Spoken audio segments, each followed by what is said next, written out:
Good day po sa ating lahat at ang project ko ngayong araw ay isang snake collarbone tattoo. At ito po yung ating madam, sinusukat ko po yung size ng paglalagyan namin ng kanyang collarbone snake tattoo. Bale yung nasukat ko na yung size na gusto po ng ating client ay dali-dali na po akong nag-edit at dito po ay ginamit ko po yung apps na Procreate para may edit ko po siya sa stencil.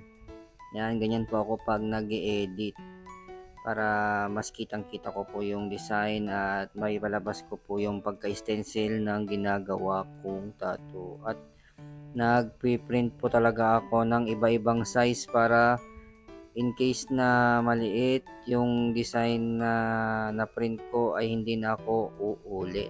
Kaya dito po mga boss ay tapos na po ako sa pagpiprint at ididikit ko na po yung stencil sa balat po ng ating client. Yan. Pupunasan ko muna po yan ng alcohol para hindi naman siya mamanti-mantika kasi mahirap naman pong kumapit yung stencil kapag medyo oily po yung skin natin. Kaya kahit hindi oily, basta mas maganda na yung pupunasan mo siya ng alcohol para iwas din sa infection kasi galing po si madam sa labas, yung mga dumidikit po na alikabok sa ating katawan.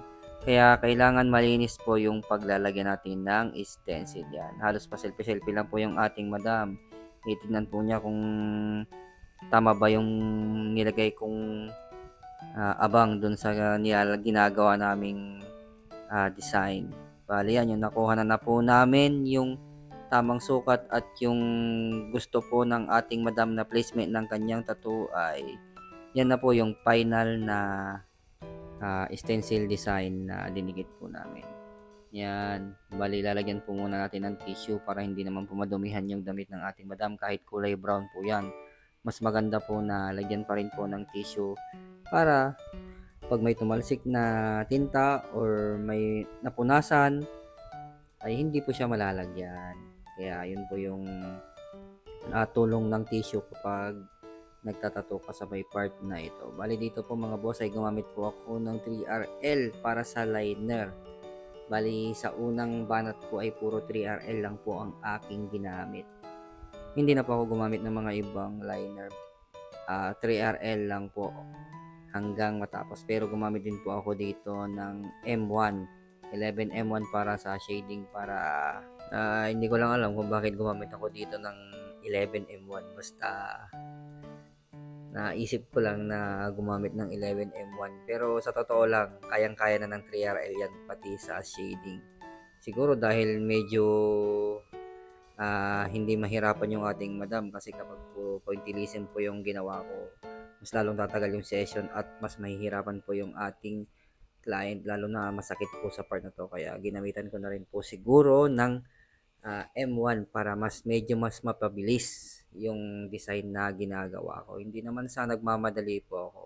Inisip ko rin po yung sitwasyon po ng ating client para hindi na po siya medyo mahirapan at hindi po kami tagalin sa session dahil may part dito na nasasaktan po yung ating client. Kasi hindi rin po Hindi ko lang biro alam kung yung bakit gumamit puro ako dito ng 11 3RL lang basta yung gagamitin mo talaga sa naisip ko buong lang session. na gumamit ng Kaya yun. 11M1 At ito pero na po sa yung totoo finished lang product mga kayang-kaya na boss ng at 3RL yan total of pati 1 sa hour. Yan, shading. 1 hour ko po ginawa Siguro yung dahil medyo tattoo hindi ng mahirapan ating yung ating client. madam kasi At kapag very puro satisfied pointillism naman po po si yung ginawa madam ko, dahil mas nagustuhan lalong po niya tatagal yung talaga yung session at mas kinalabasan ng mahihirapan po kanyang yung ating tattoo. At ayan na client po lalo yung na snake masakit po sa part na to kaya ginamitan ko na rin collarbone po tattoo siguro ng ng ating client. M1 O, di para ba? medyo mas Napaka-solid. Sa mga mapabilis gusto magpatato yung ng mga design ganitong na design, message ginagawa ko. lamang Hindi po sa naman aking sa Facebook nagmamadali page po ako. na Raymar Inisip ko Manuel rin po Esteban at yung sa aking sitwasyon po ng ating TikTok client account. para Thank you. hindi na po siya medyo mahirapan at hindi po kami tagalin sa session dahil may part dito na nasasaktan po yung ating client.